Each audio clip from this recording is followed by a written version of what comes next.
The chamber was massive. It stretched so far that the walls seemed to fade into darkness.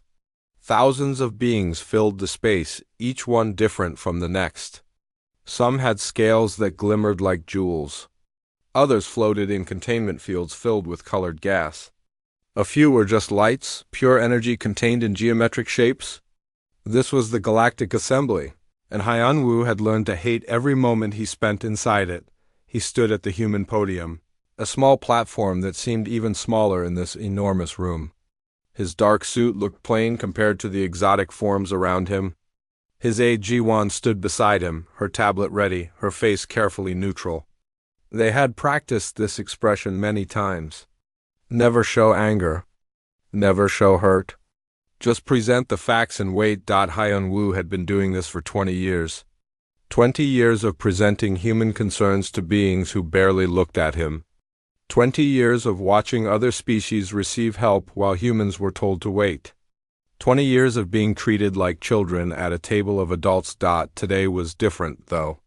Today, people were dying. Honored members, Haiyan-Wu began, his voice carried by the translation fields that filled the chamber. I come before you with an urgent request. The human colonies in the outer verge are under attack. The Krell swarm has destroyed 3 settlements already. 15,000 humans are dead. Another 40,000 are trapped on worlds that will fall within weeks. He paused. Some of the beings in the chamber shifted. A few made sounds that the translators interpreted as concern. Most simply stared with whatever they used for eyes. We invoke the Mutual Defense Compact, Haiyan-Wu continued. Article 7 clearly states that any member species facing invasion by hostile forces can request military aid. We are making that request now. We need ships. We need weapons. We need help. The presiding council, a group of 7 beings from the oldest species in the assembly, conferred among themselves. Haiyan-Wu had seen this before. They would discuss. Then they would debate. Then they would delay. One of the council members, a crystalline being called Thoramvex, spoke. Its voice sounded like wind chimes. The human situation is noted. We must consider all factors. The Krell are numerous. Intervention could escalate the conflict. Other borders might be weakened. We must be cautious. People are dying now, Haiyan-Wu said, keeping his voice level. Every day we delay, more colonies fall. The compact exists for situations exactly like this. Another council member responded, this one a floating sphere of blue light. The compact was designed for threats to assembly stability. The outer verge is far from central territories. Human colonies chose to settle in dangerous regions. Risk was assumed. Guwan's hand tightened on her tablet. Haiyan-Wu saw it but kept his own expression calm. They had heard this logic before. When humans asked for trade agreements, they were told they hadn't proven their economic value. When they asked for technology sharing, they were told they weren't advanced enough. When they asked for anything, there was always a reason to say no. We are members of this assembly, Haiyan-Wu said quietly. We pay our contributions. We follow the laws. We ask only for what the compact promises. The debate began. It would last for weeks, Haiyan-Wu knew. Representatives from hundreds of species would speak. They would discuss threat assessment. They would analyze resource allocation. They would debate the philosophical implications of intervention. And while they talked, humans would die. He had sat through these debates before. He had listened to hours of discussion about mining rights, trade routes, and territorial disputes. He had watched the assembly send fleets to protect species they valued. The Vaix telepaths received help within days when raiders threatened their worlds. The Nephra gas dwellers got massive aid to rebuild after a natural disaster. But humans? Humans always had to wait. Days passed. Haiyan-Wu presented evidence of the attacks. Ji-Wan showed footage of destroyed colonies, of families running from Krell warriors, of ships burning in orbit. Some assembly members expressed sympathy. They made sad sounds. They offered thoughts and prayers and well wishes. But votes? Action? That required more consideration. 2 weeks into the debate, Haiyan-Wu received a message from the human colonies. Another settlement had fallen. 20,000 more dead. The survivors were evacuating to the last fortified world in the sector, a place called Hope's End. The name felt appropriate. He brought this news to the assembly. More discussion followed. Some representatives suggested sending observers to document the situation. Others proposed a fact-finding mission to verify the threat level. A few suggested that humans might be exaggerating to gain military advantages. That suggestion made Hyun-woo close his eyes for a moment. When he opened them, his expression hadn't changed. But something inside him had 3 weeks. That's how long the debate lasted. 3 weeks of speeches and counter-speeches, of procedural questions and committee assignments.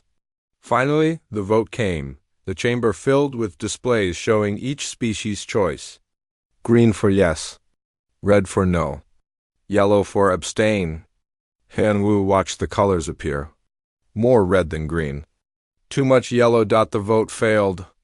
Aid was denied. The official reason was complex. Not enough strategic value. Resources needed elsewhere. Risk of escalation too high. The human colonies would receive thoughts of support and wishes for their safety.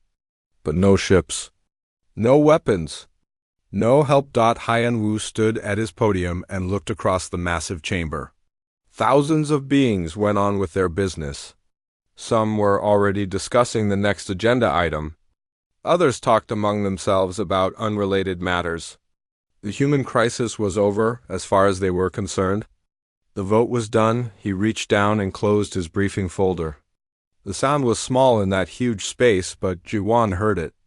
She looked at him, question in her eyes. "Pack up," he said softly.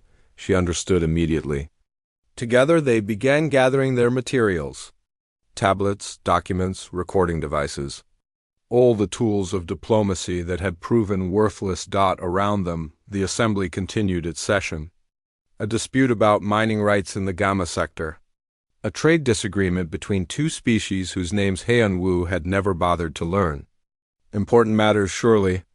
Just not matters involving humans. He picked up his case and stepped down from the podium. Ji-won followed. They walked toward the exit, their footsteps silent on the smooth floor. No one stopped them. No one asked where they were going. No one seemed to notice at all. At the door, Hyun-woo turned back one last time. He looked at his podium, at the human section that had seemed so important when he first arrived 20 years ago. He looked at the council, at the thousands of species that made up this grand assembly. Then he turned and walked out behind him. The assembly continued its business. Voices rose and fell. Debates echoed through the chamber. The great work of galactic civilization went on, but humanity's voice had fallen silent, and in that silence, something new began to grow. The news reached Earth 6 days after Hyun-woo walked out of the assembly chamber. It spread quickly through human space, jumping from world to world through the quantum communication networks. The assembly had refused. The colonies were on their own. There were no riots, no mass protests, no angry speeches broadcast across the networks.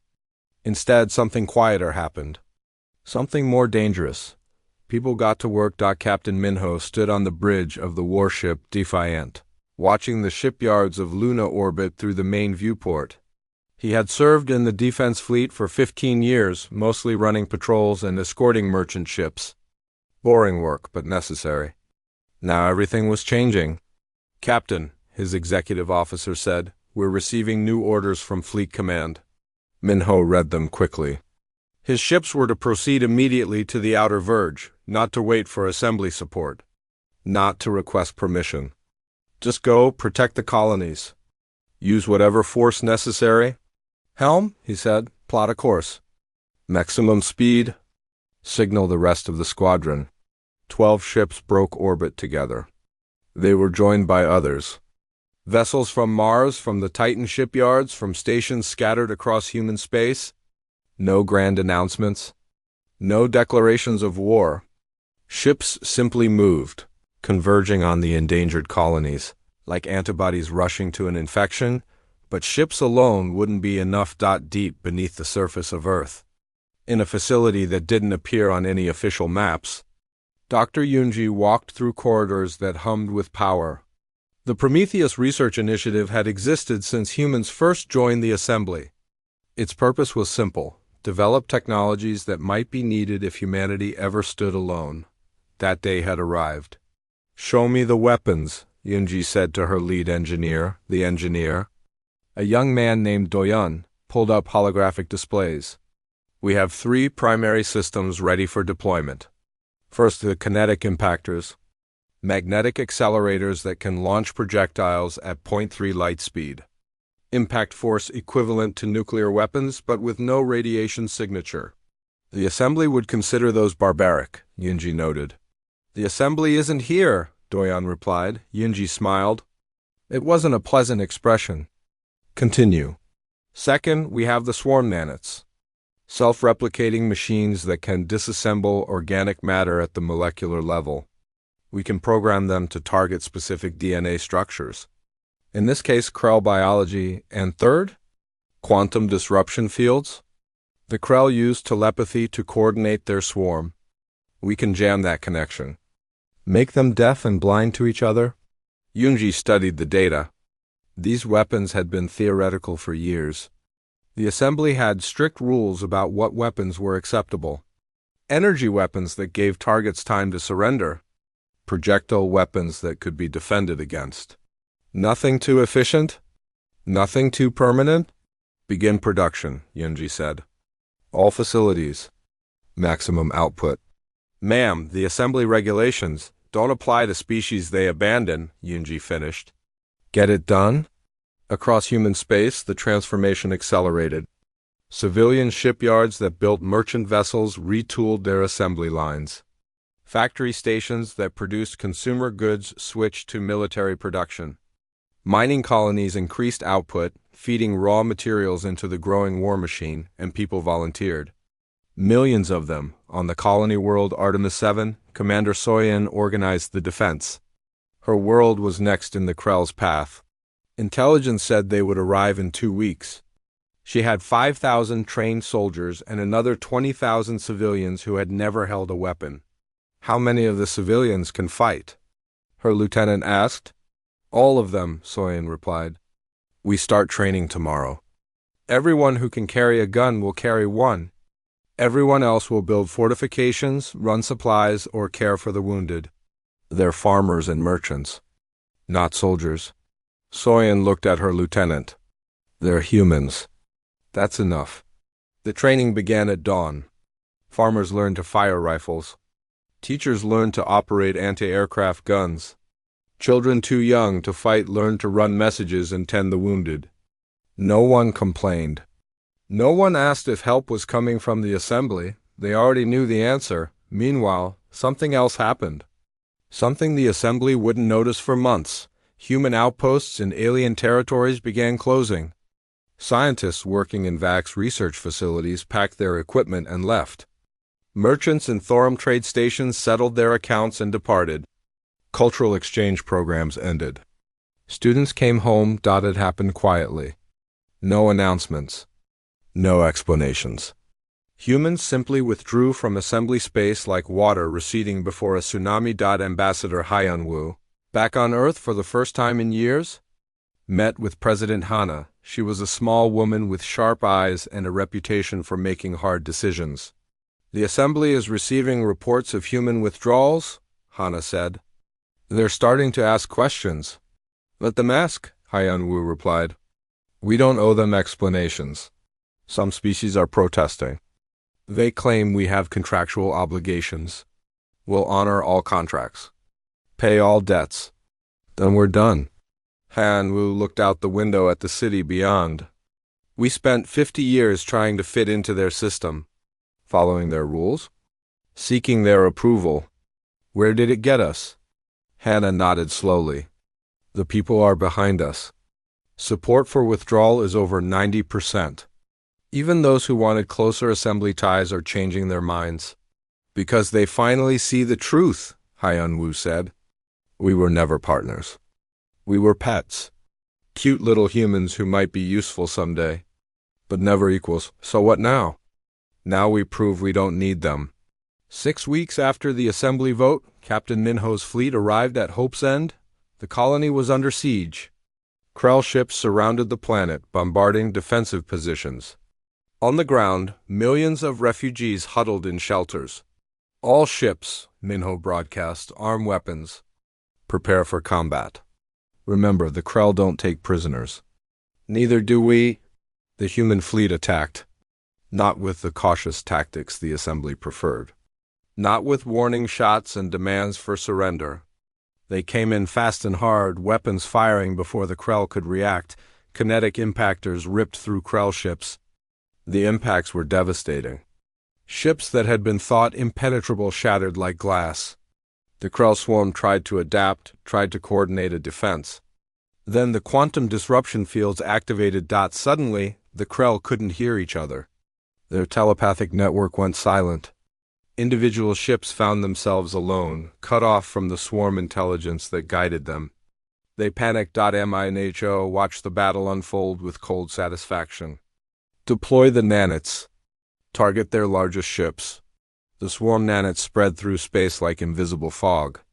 When they touched Krell vessels, they went to work. Hulls began to dissolve. Organic components broke down. Within minutes, ships that had survived the initial attack simply fell apart. The Krell tried to retreat. Minho didn't let them. Pursue, he ordered. Leave none. It wasn't mercy. It was calculation. Every Krell that escaped would report back to their queen. Better to make this lesson absolute. The battle lasted 3 hours. When it ended, the Krell attack fleet was gone. Completely. Not a single ship escaped. On Hope's End, Commander Soyin watched the orbital battle from her command post. When the last Krell ship exploded, her soldiers began to cheer. She didn't join them.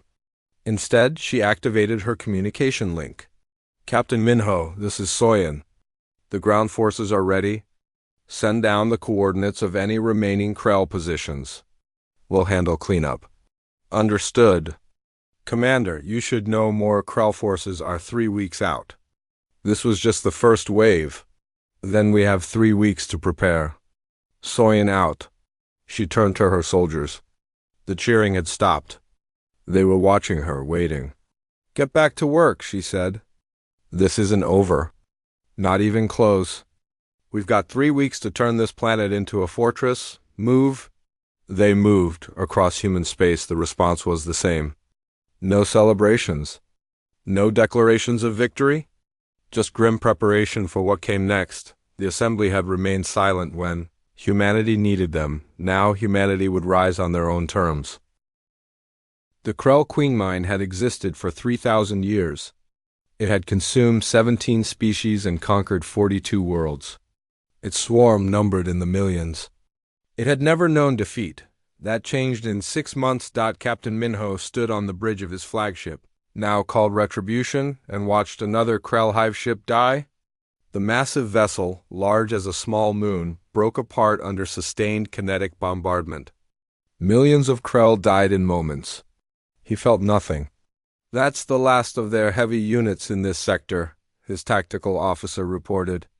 The remaining ships are retreating toward the core worlds. Let them run, Minho said. Send word to the ground forces. Begin final operations. On 12 Krell-occupied worlds, human forces descended.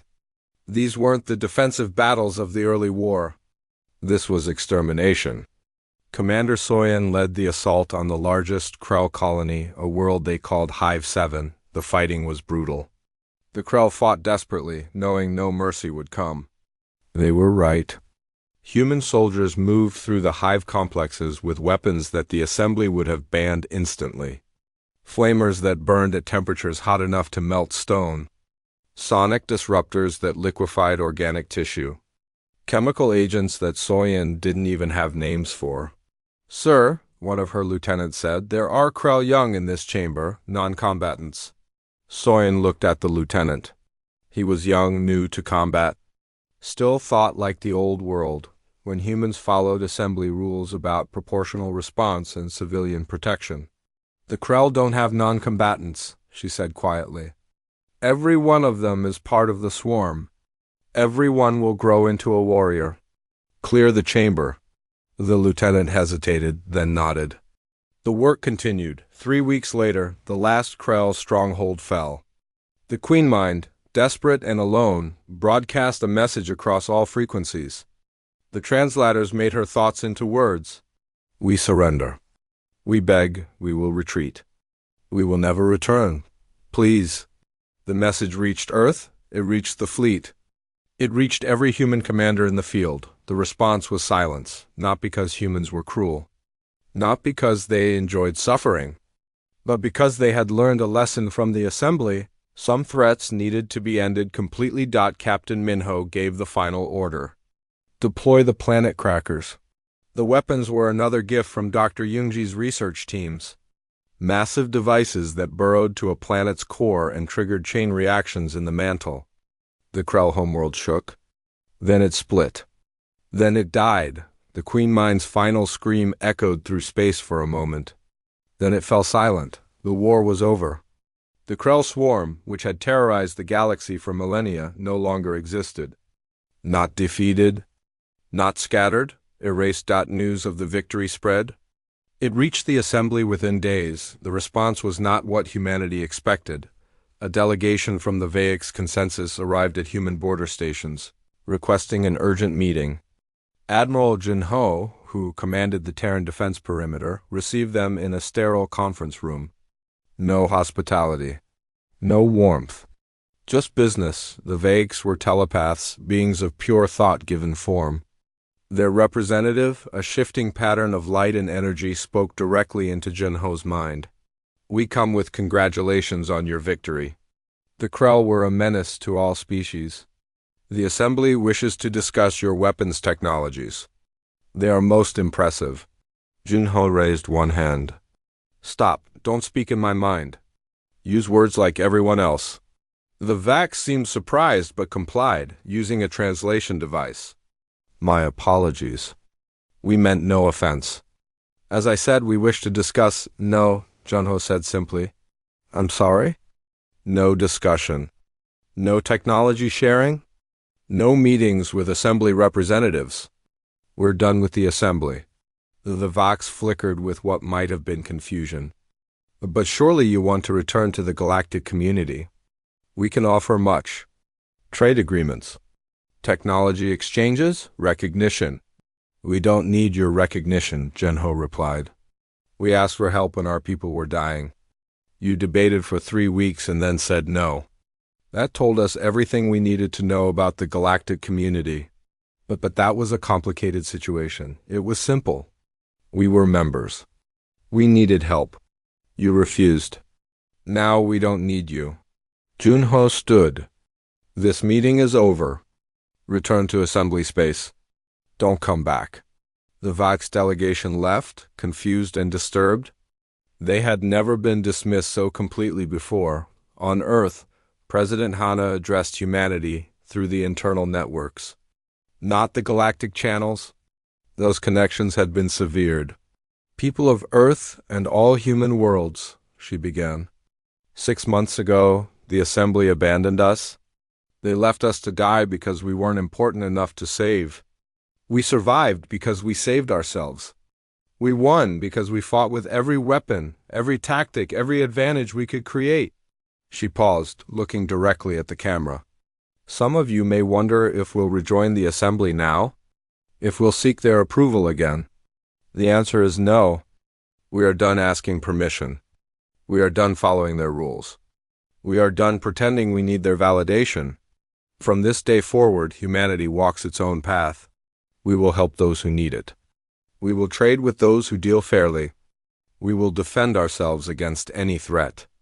But we will never again bow to the Assembly. They remained silent when we needed them. Now we will remain apart because we choose to. The speech was short. No flowery language. No diplomatic hedging. Just clear, simple truth, and across human space, the transformation continued. The colonies that had suffered under Krell attack began rebuilding, but differently now. Heavier defenses, more weapons. Every settlement became a fortress. Every citizen trained for combat. Humanity had learned that survival meant being ready for anything. Dr. Yunji's research facilities expanded. New projects began, each more ambitious than the last. She stood in her office one day, reviewing reports, when her assistant Doyon entered. "Ma'am, we're receiving complaints from Assembly scientific observers. They're monitoring our activities and expressing concerns about several projects." "What kind of concerns?" "The stellar engineering project in the Sirius system. They say it's dangerous. The artificial intelligence research stations. They say we're violating safety protocols. The genetic modification programs. They say—" "Let me stop you," Yunji interrupted. "Do these observers have any authority over human space?" "No, ma'am. But they're citing assembly regulations, which don't apply to us anymore." "Ignore them. If they continue to spy on our facilities, have Admiral Junho escort them out of human territory." Doyon hesitated. "Ma'am, this is going to anger the assembly." "Good," Yunji said. "Maybe they'll finally understand.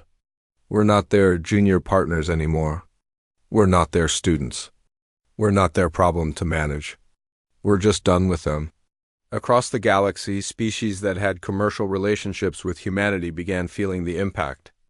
Agricultural worlds that had exported food to human colonies found their contracts expired and not renewed. Medical companies that had sold treatments to humans discovered their products were no longer needed. Humans had developed their own better versions. Entertainment became the strangest loss. Human music, art, literature, and cultural products had become surprisingly popular in assembly space. Despite looking down on humans politically, many species enjoyed their creative output. Now that content stopped flowing. No more human movies.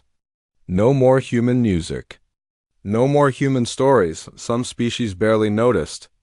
Others protested. A few tried to steal the content through illegal channels. Human response was swift digital warfare that made the Assembly's cybersecurity experts look like children. The thieves found their systems locked, their data wiped, their networks compromised. The message was clear. Humanity was done being taken for granted. In the Assembly chamber, representatives gathered to discuss the human situation. The debate lasted for weeks. Some argued for reconciliation. Others suggested sanctions. A few proposed military intervention. That last suggestion was quickly abandoned when intelligence reports arrived. Human military capabilities had grown exponentially. Their fleet sizes had tripled. Their weapons technology had advanced beyond anything the Assembly could match. And most concerning, their shipyards were still expanding. Humanity wasn't preparing to rejoin the Assembly. They were preparing to surpass it, and they were succeeding.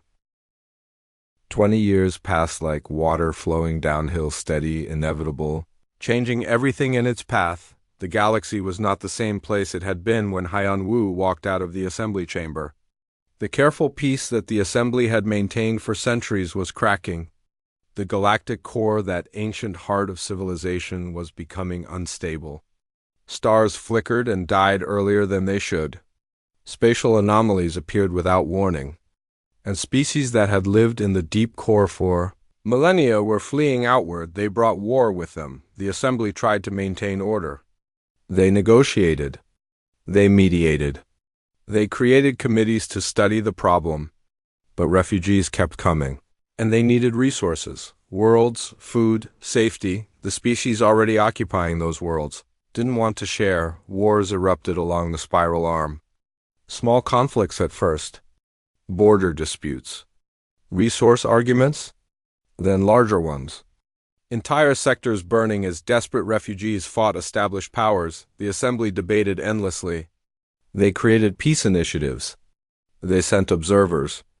They wrote strongly worded resolutions. Nothing worked. And then refugees started appearing at human border stations. Commander Tai Yong, who now led humanitarian operations, stood in the command center watching the screens. 12 ships full of refugees, species he didn't recognize, were requesting emergency assistance. They were dying.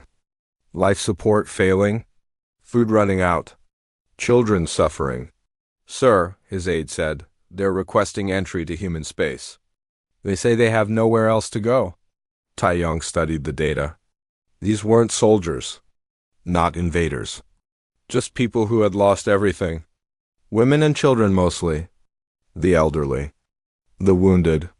Deny entry? He said. His aide looked shocked. Sir, deny entry to human space? But deploy medical ships. Full emergency response. Supplies, repairs, medical care. Everything they need? I don't understand.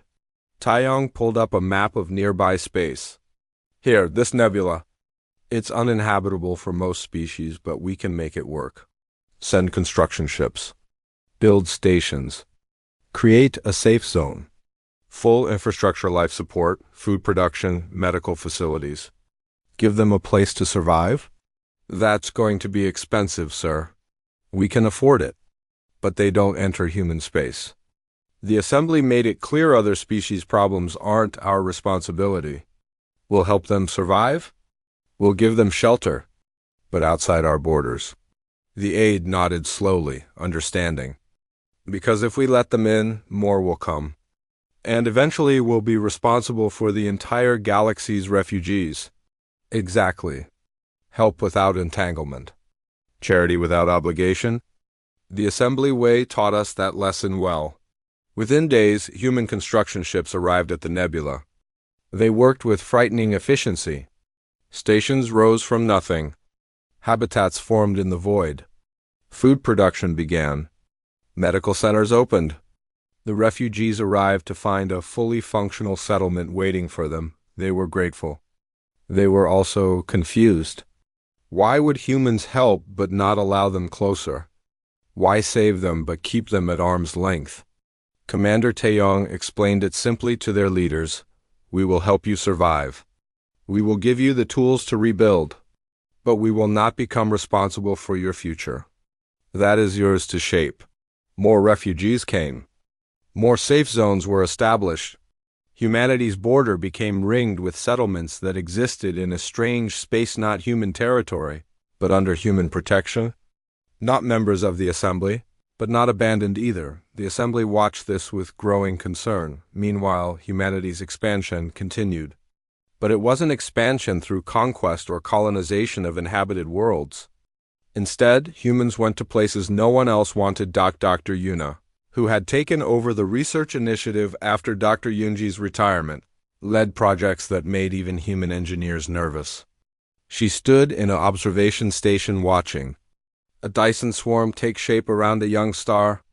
The power output will exceed all of human civilization's current needs by a factor of 1,000, her chief engineer reported. Then we'll find uses for it, Yuna said. How many more stars are scheduled for harvesting? 17 in the next 10 years? And the assembly is filing protests. They claim we're disrupting natural stellar development. Yuna laughed. Not a happy sound? Natural stellar development? As if stars care about our politics. Tell the assembly that we're working in unclaimed systems. No one owned these stars. No one was using them. We are. End of discussion. But it wasn't just stars. Human settlements appeared in regions the assembly considered impossible. Inside nebulae where radiation should have killed any life. Orbiting black holes where gravity should have torn stations apart.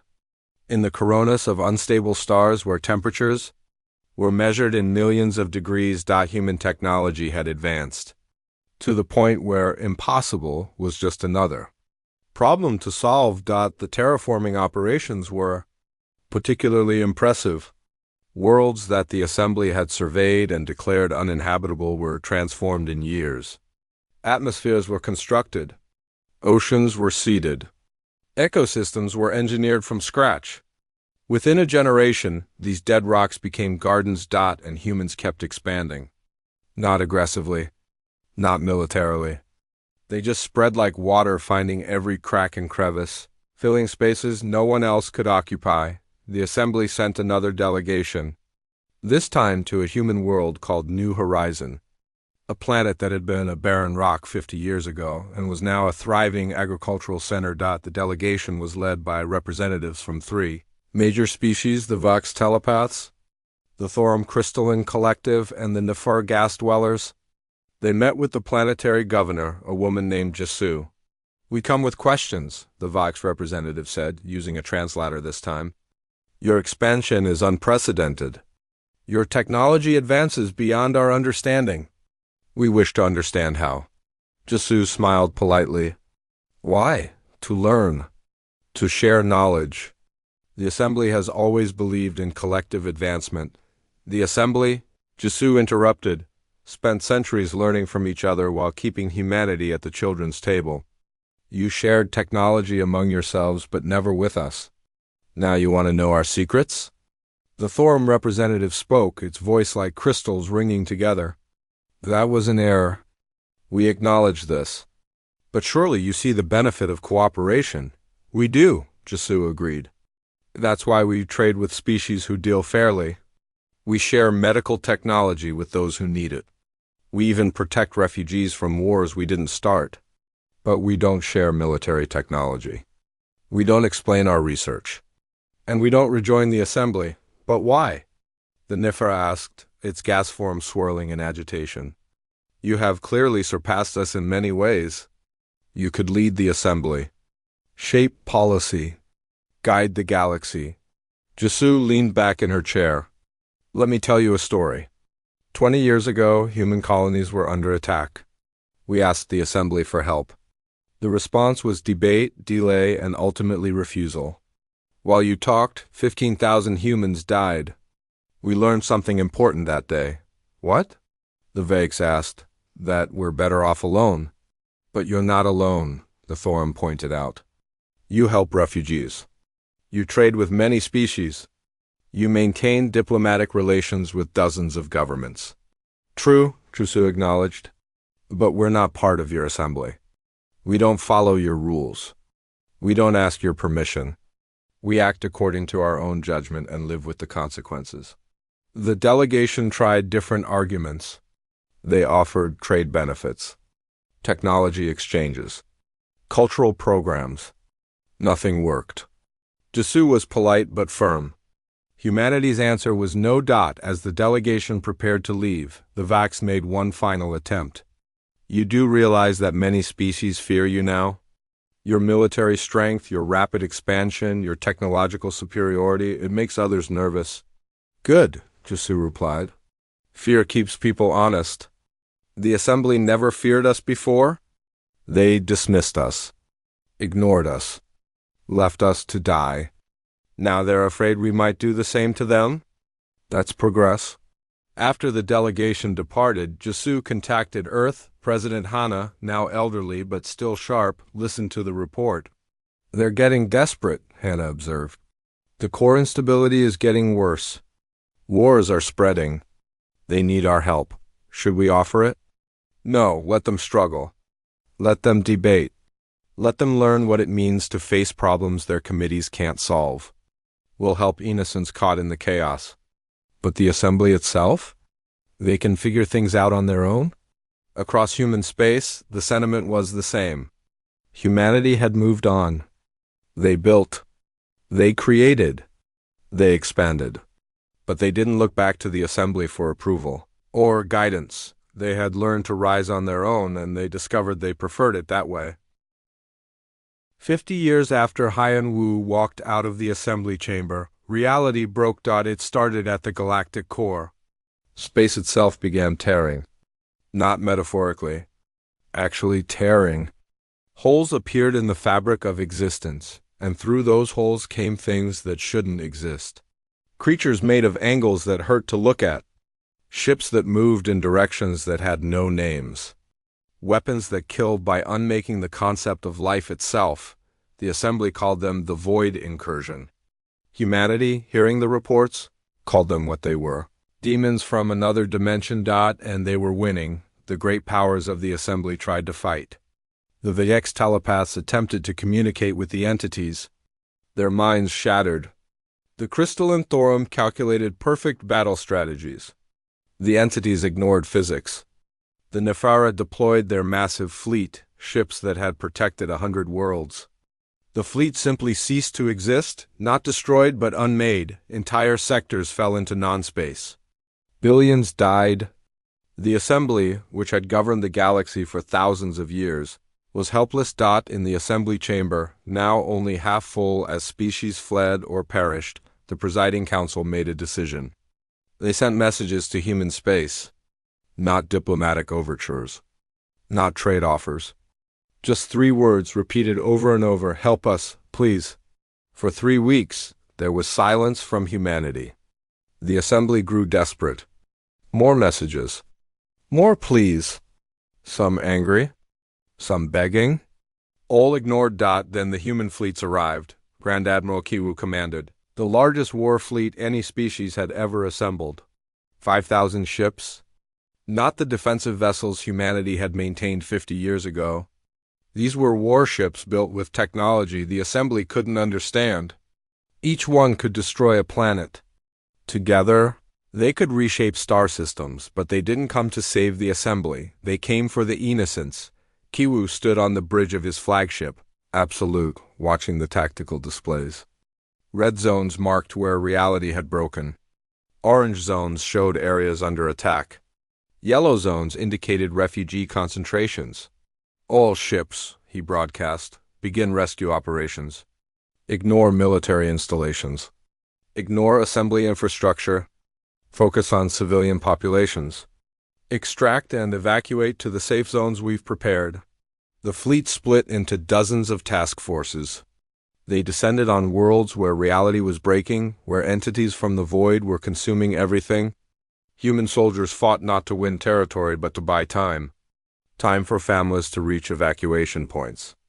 Time for children to board rescue ships. Time for the old and wounded to escape. It was brutal work.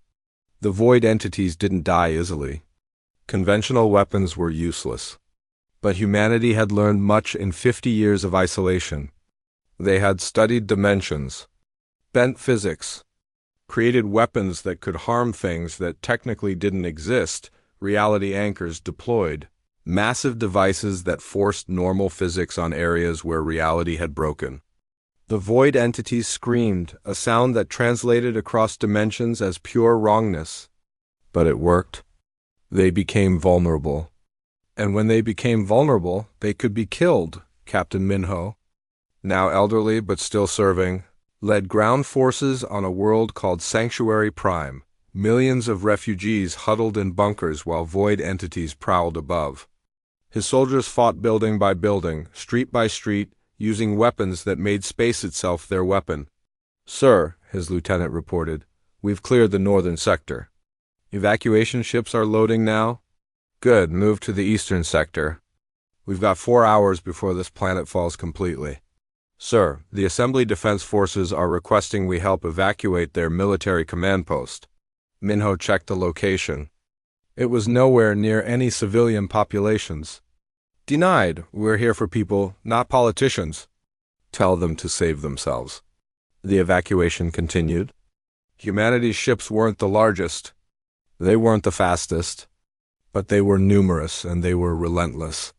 World after world, wherever civilians were trapped, human forces appeared, fought, evacuated, departed. And the whole time they ignored assembly military channels. No coordination. No integration into assembly defenses. They just did their work and moved on. After 6 weeks, the dimensional crisis reached its peak. 3 major assembly worlds were falling simultaneously. Billions of lives at stake. The assembly begged for human help to defend the worlds themselves. Not just evacuate them. The response came from an unexpected source, Ambassador Hyun Woo, now 90 years old and technically retired, accepted a communication from the Assembly Presiding Council. They appeared on his screen, all 7 members, looking desperate. "Ambassador," the Vox representative began, "we know we wronged humanity. We know you have no obligation to help us. But billions will die if these worlds fall. We're begging you." "Not for ourselves?" "For them." Hyun Woo looked at them for a long moment. His face showed the weight of years. His eyes showed something harder, memory. "I remember," he said quietly, "standing in your chamber 50 years ago. Human colonies were dying. I begged for help. Do you remember what you said?" The council members looked at each other. The Thorum spoke. We said the strategic value was insufficient. We were wrong. You said intervention might escalate the conflict, Hyunwoo continued. You said we chose to settle in dangerous regions? You said risk was assumed. Do you remember? Yes, the Vox admitted. We remember. And we were wrong. Completely wrong. If we could change that decision, we would. But we can't change the past. We can only beg for help in the present. Hyunwoo nodded slowly. You're right. You can't change the past. And neither can I, but I can tell you what humanity will do now. He leaned forward and his expression was not angry. Not triumphant. Just tired. We came not because you called, but because innocents are suffering. We did not need your permission. We did not seek your approval. You remained silent when we needed you. We rose because that is what we do. And now we depart? You're leaving? The council looked shocked. But the crisis will be resolved, Hyunwoo interrupted. Our forces are finishing evacuation operations as we speak. We've saved approximately 4 billion lives. Everyone we could reach. Everyone who wanted to come with us. They're being taken to safe zones outside assembly space. But the worlds themselves are not our responsibility, Hyunwoo said firmly. We will help those who suffer as conscience demands. But we will never again ask you for anything. And we will never again integrate into your systems. Your military. Your government. Your assembly. The Vox tried one more time. But surely after this crisis we can rebuild our relationship.